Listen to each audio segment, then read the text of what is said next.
What's good, YouTube? The most unsettling band commercials. The content in this video is for informational purpose based on. Alright. If I'm 10 years old watching TV and this advert comes on, if I'm never watching TV again, that's scared the shit out of me. What? What the? I don't know what I just watched. I don't have commentary for that. I just can't believe that's a real commercial. This advert caused so much controversy because it created a craze in playgrounds in the UK. That's genuinely scary. I can see why people said, yeah, that is distressing. I'm kind of distressed. Ads are meant to attract customers, but these ads did the opposite. They disturbed viewers so much that TV stations had to pull them off the air. These are commercials banned for being too disturbing. We won't just show you the footage, we'll uncover the backstories behind each one and save the worst for last. Hey, this guy has some good editing. I'm not gonna cap. Shout out Visual Venture. My goal is still the same, to increase the number of videos I put out for you guys without sacrificing quality, so it would mean the world if you subscribe, and I promise to do my absolute best and make the best videos I can for you guys. I'm Visual Venture and you are awesome. The ad that was too weird to forget. In 1983, a company wanted to sell candy to kids. To do that, they created a commercial. The main character was someone every child already knew, Humpty Dumpty. But the version of Humpty Dumpty that appeared in that commercial wasn't cute. It looked like something straight out of a horror movie. The commercial was for a candy called Kinder Surprise. It was an egg-shaped chocolate with a small toy hidden inside. The product wasn't new. Kids already loved it. To keep that success going, Kinder wanted to launch a new ad campaign. They also wanted a mascot children would recognize instantly. Humpty Dumpty was the obvious choice. He was famous, shaped like an egg, and loved by children all over the world. But there was one major issue. Kinder couldn't legally use Humpty Dumpty. Copyright laws blocked them from putting him in the commercial. They needed to create their own version. It could look like Humpty Dumpty, but it needed a different name. So they invented the Eggman. He was supposed to be friendly, but he turned out super creepy. One person described him as a fleshy man egg with childlike features. The Eggman had tiny eyes and an insanely wide mouth. He spoke in a high, squeaky voice. The biggest problem was how real he looked. The Eggman wasn't animated like a cartoon. He was a hand-built puppet controlled by a professional puppeteer. He blinked, chewed, and moved like a real human, but with the body of an egg. The result was disturbing on so many levels. Despite that, Kinder decided to put him on television. The Kinder Surprise commercial aired in 1983. It began with the Eggman sitting on a wall. It was an obvious reference to Humpty Dumpty's nursery rhyme. Almost immediately, the Eggman started shouting nonsense words. Yibbo shaky. Me unscrabbly. Shock-a-doobie! He unwrapped the Kinder Surprise and found the toy inside. All this time, he was still speaking gibberish. Yodel yum and choco scrub with multi-pop dice. Oh, grabbly! His excitement kept building. The Eggman waved his arms wildly. Then he lost his balance and fell backward off the wall. It was a direct nod to Humpty Dumpty's fall. The Kinder logo appeared, the commercial ended. It was meant to be silly and fun, but instead it came I across can see why that'd be creepy, but that's not really that bizarre creepy and to me. unsettling. Not long after I just there, ate before complaints stream. started pouring in. Parents said their kids were terrified of the Eggman's creepy This face. Chick-fil-A And it wasn't at, just like, a few kids, it 9:45. was thousands. Eventually, TV stations had to act. After many complaints, networks stopped airing the ad. It was unofficially banned. Eventually, Kinder decided to pull the commercial completely. By then, it already had a reputation as one of the creepiest candy ads ever made. But that wasn't the end of the story. Decades later, the footage resurfaced on YouTube. People couldn't believe it was real. Overnight, the Eggman became a meme. YouTubers created parody versions. Fans even tried to translate his gibberish. Yodel yum and choco scrub with multi-pop dice.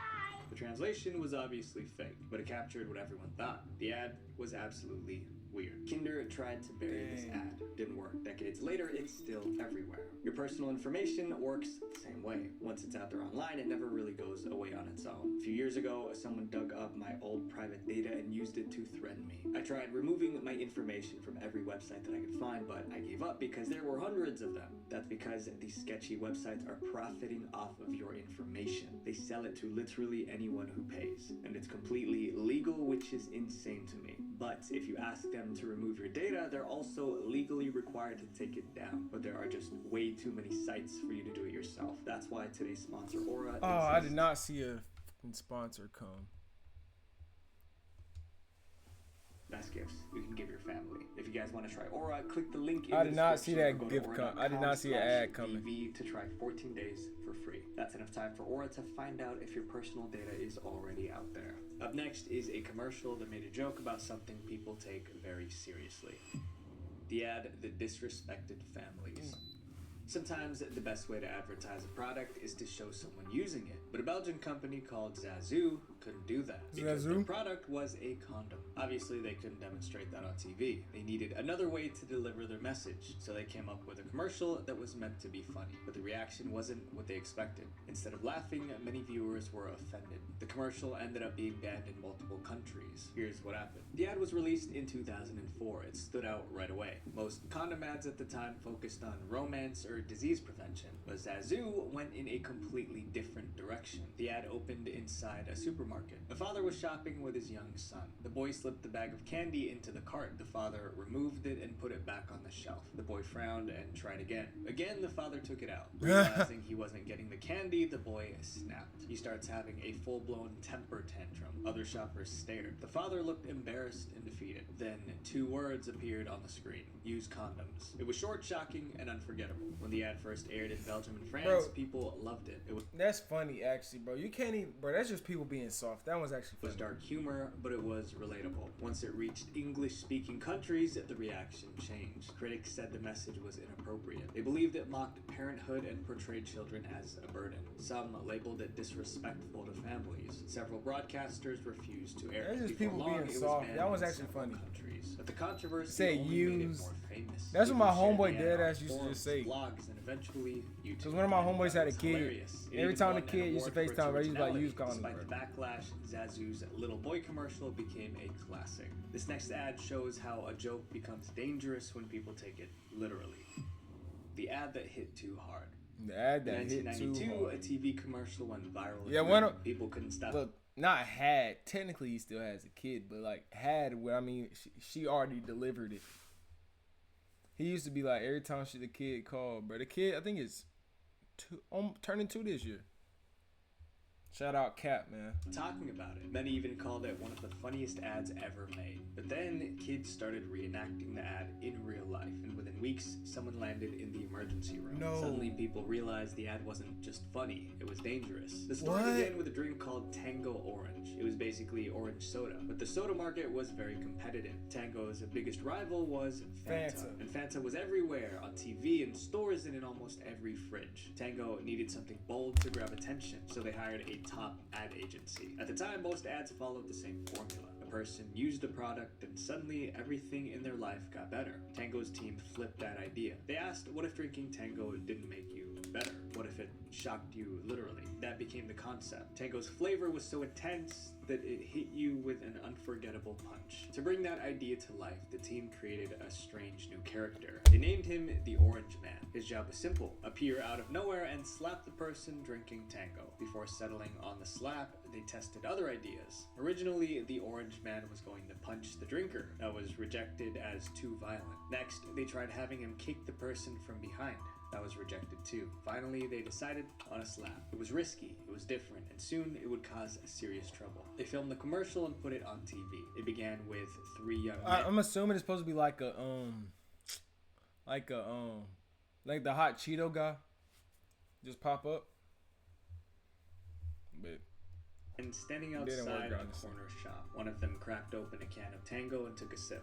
Hello, Johnny. I think we might use a video replay here. The video rewound like someone reviewing footage on tape. This time, viewers saw what really happened. Oh, yes, we could be in for a quintessential Tango taste sensation here. As soon as he took a sip, the Orange Man ran up and slapped him on both cheeks. The drinker was shocked. The voiceover called it super taste sensation. Then came the tagline. You know when you've been tangoed. The ad was an instant hit. You know when you've been tangoed became a national catchphrase. Adults quoted it at work. Kids repeated it on playgrounds. Tango's sales skyrocketed. At one point, Really? Tango outsold Fanta by almost 2 to 1. They obliterated their biggest rival. For the company, it was a massive win, but the win didn't last. Not long after the ad went viral, teachers noticed something alarming. Kids were sneaking up behind classmates and slapping them on both cheeks. Then they would yell, "You've been tangoed." At first, first, schools thought it was harmless fun, but the Tango slap kept getting harder. One morning, Tango's advertising team got a call from a hospital. A surgeon was on the line. He said, "I thought you'd like to know that I did an operation on a child this morning with a damaged eardrum." When I asked him what happened, he said,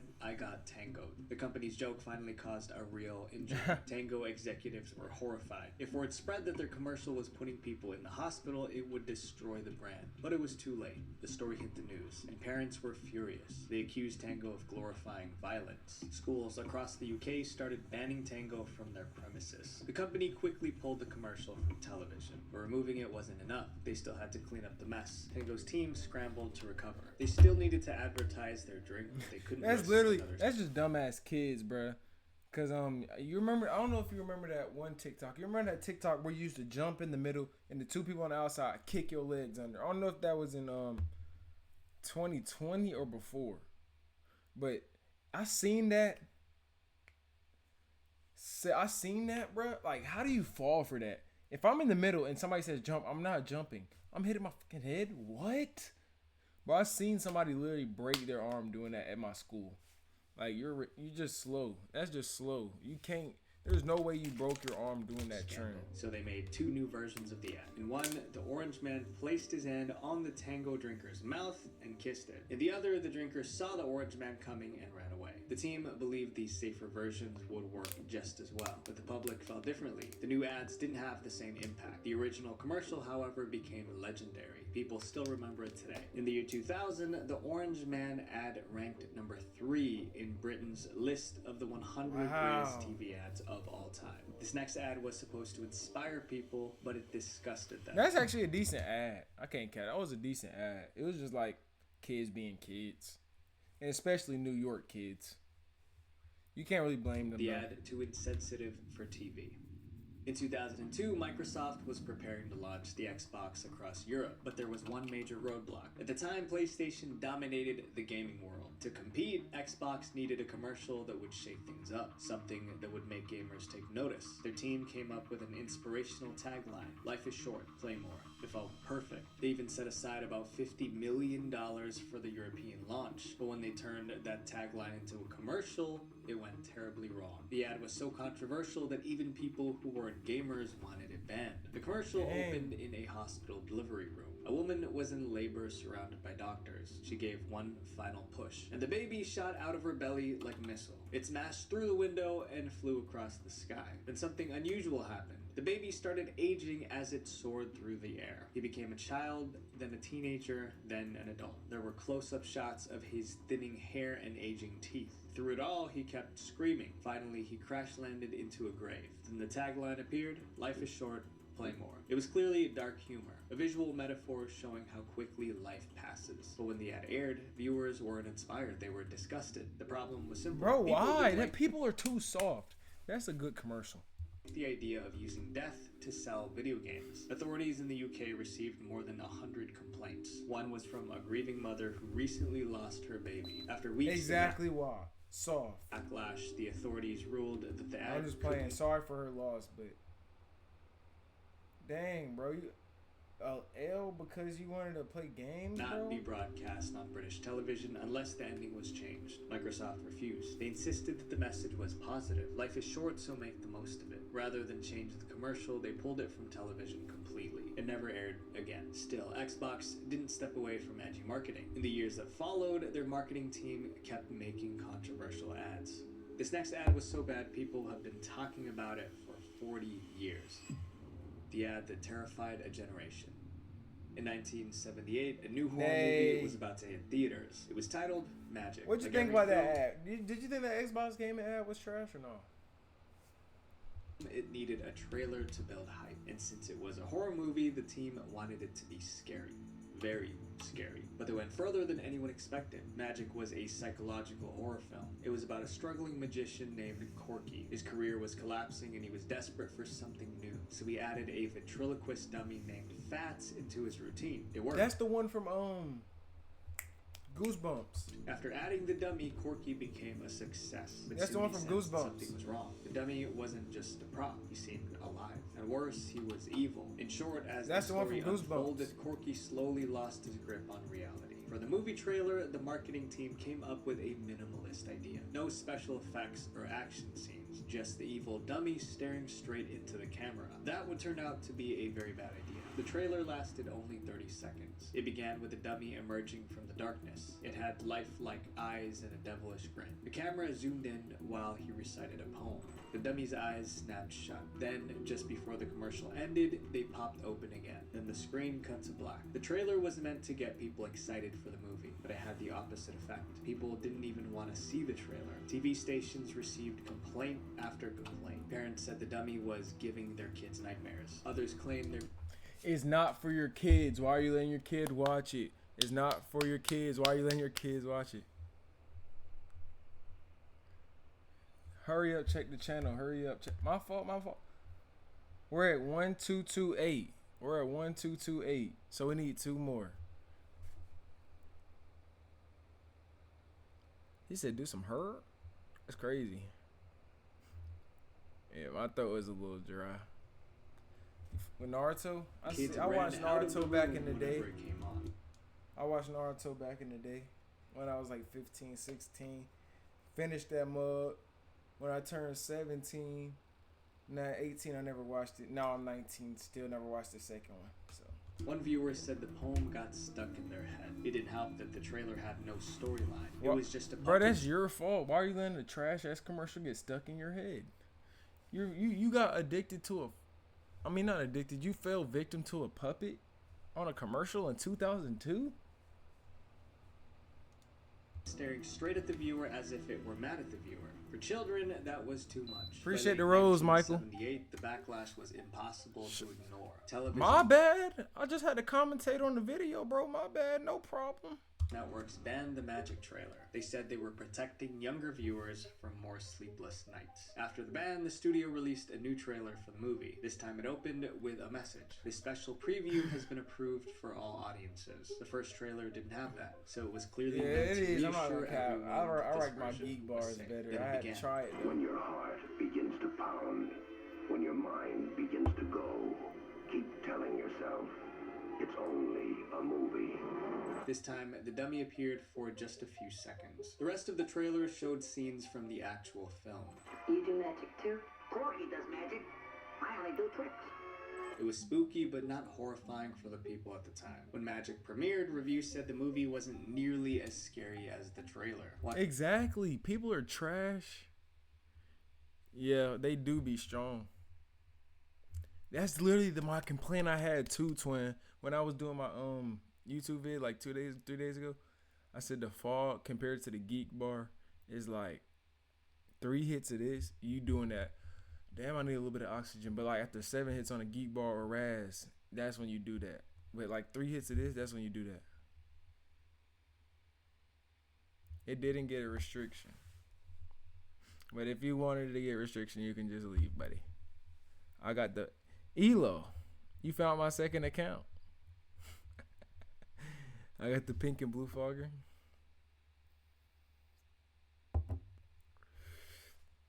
He almost got me. There's nothing in the film nearly as terrifying as Fat's grin and that creepy little rhyme.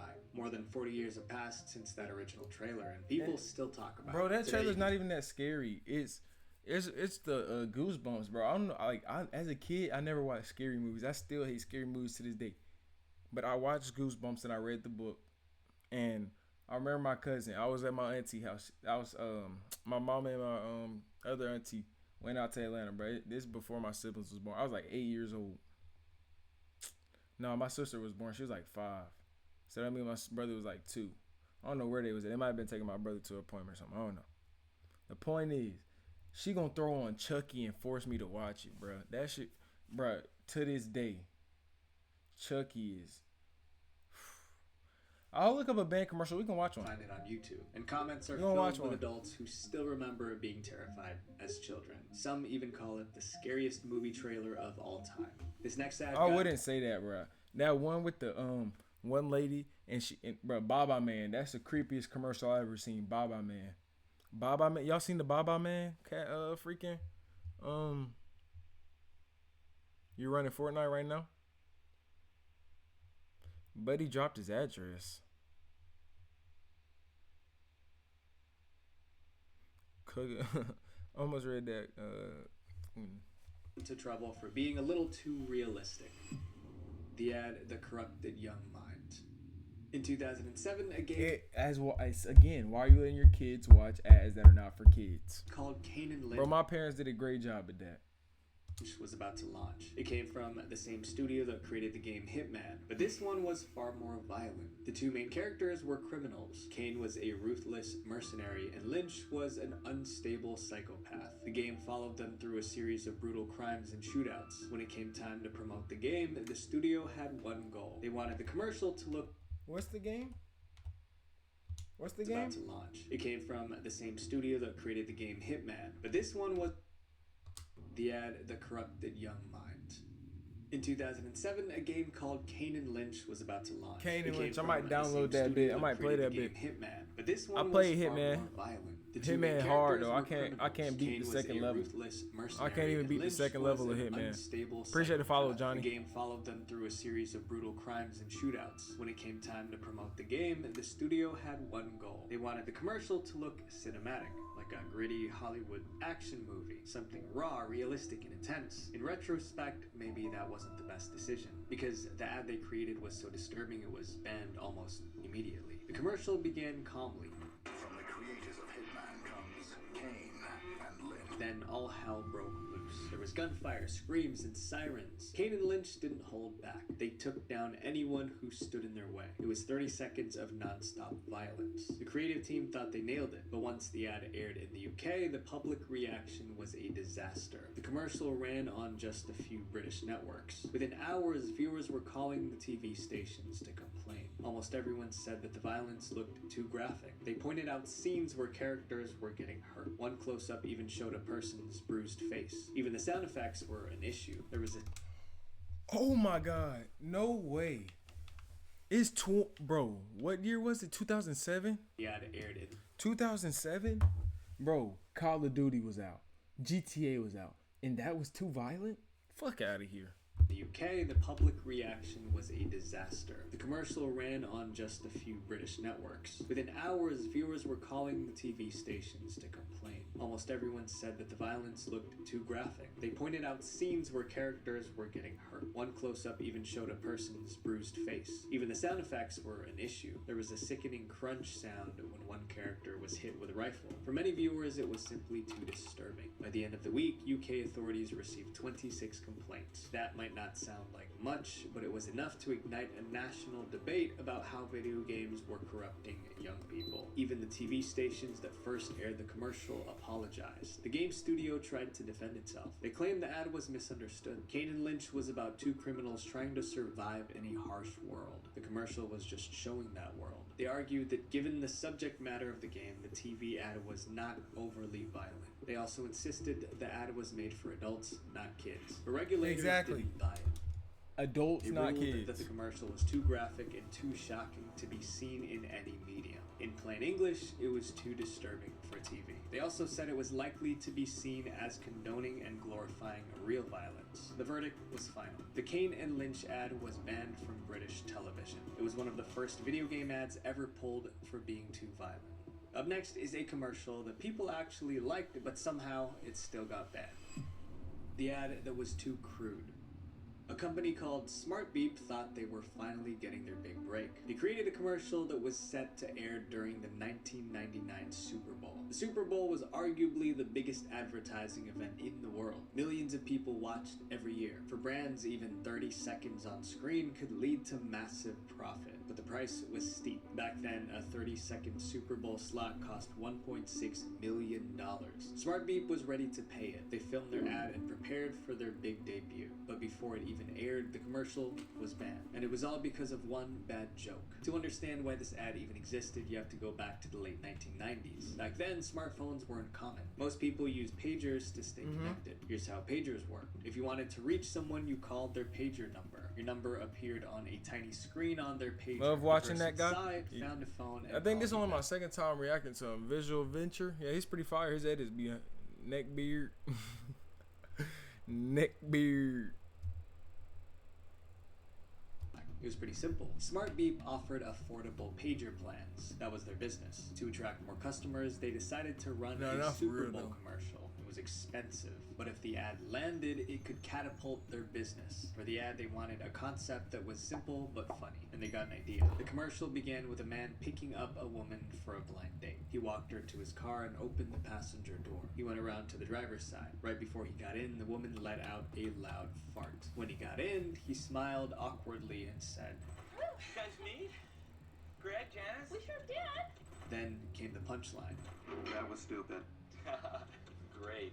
This is smart. A beeper service for just $1.99 a month. The joke was simple. Farting on a blind date was stupid. Signing up for a cheap pager plan was smart. It was short, fast, and funny. Exactly what most Super Bowl ads tried to be. Smart Beep submitted the commercial to Fox for approval. Fox was the network airing the Super Bowl that year. That meant they got to decide which commercials aired. But when Fox saw the blind date commercial, they were anything but impressed. Fox executives felt the fart joke was too crude, so they made a surprising decision. The commercial was banned from the Super Bowl. For Smart Beep, it was a huge blow. Their big break disappeared overnight. But the story didn't end there. The ad eventually leaked online, and when people finally saw it, they were shocked it was rejected. Viewers pointed out the same thing. In the 1990s, Fox aired shows like In Living Color, The Simpsons, and Married with Children. These shows were notorious for their crude humor. So why was a simple fart joke suddenly off limits? The commercial went viral online. Years later, Yeah, I thought it was talking about Visual Venture, right?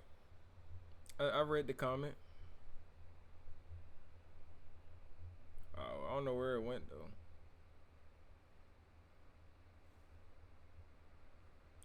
Oh yeah, it's right there. I love watching the guy.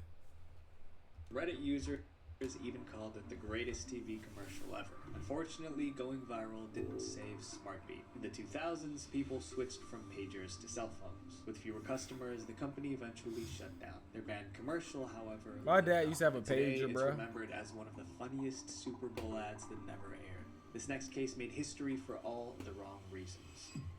The ad that put viewers in the hospital.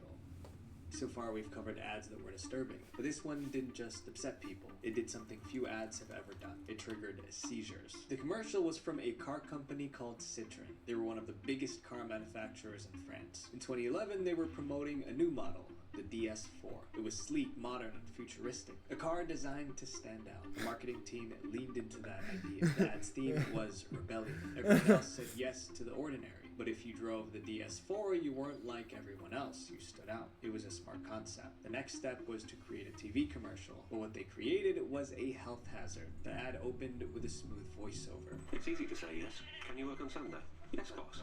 Can you go shopping with me? Yes, darling. After a moment, the voice asked. How many yeses did you say? That's when things got intense. The word yes started flashing on screen non-stop, which we won't show. In total, it appeared 304 times in just a few seconds. After the burst of visuals, the voice returned. But what if, just for once, you say no? The camera cut to the DS4 gliding along a road. Why can fall?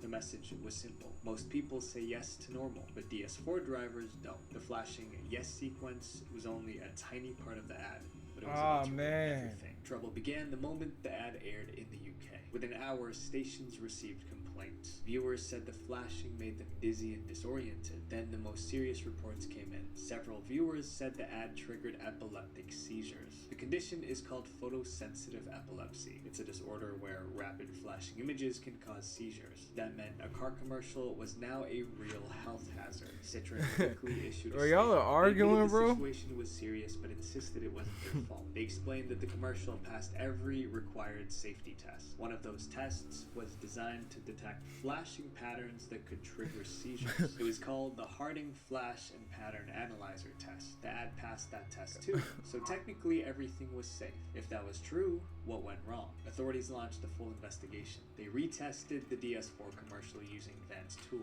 This time, the ad failed every test. That revealed a much bigger issue. The old safety checks weren't accurate enough. Regulators took action. They updated the standard safety tests, making them stricter and more precise. But for Citroën, it was too late. The ad was officially banned in the UK. The ruling was clear. The ad must not appear again in its current form. At least something positive came out of the chaos. Citroën's mistake helped make advertising safer for everyone. Shock value sells for a second. Trust that takes He years said, to "Hide in your build face, and Laura." seconds Okay, to little bro. destroy. So before you do something just to stand out, ask yourself, how will people remember you? Visual Venture. Wow. Wait, before you go, That was a nicely edited video, bro. I can't cap. Shout out Visual Venture, man. Y'all remember to like, comment, subscribe.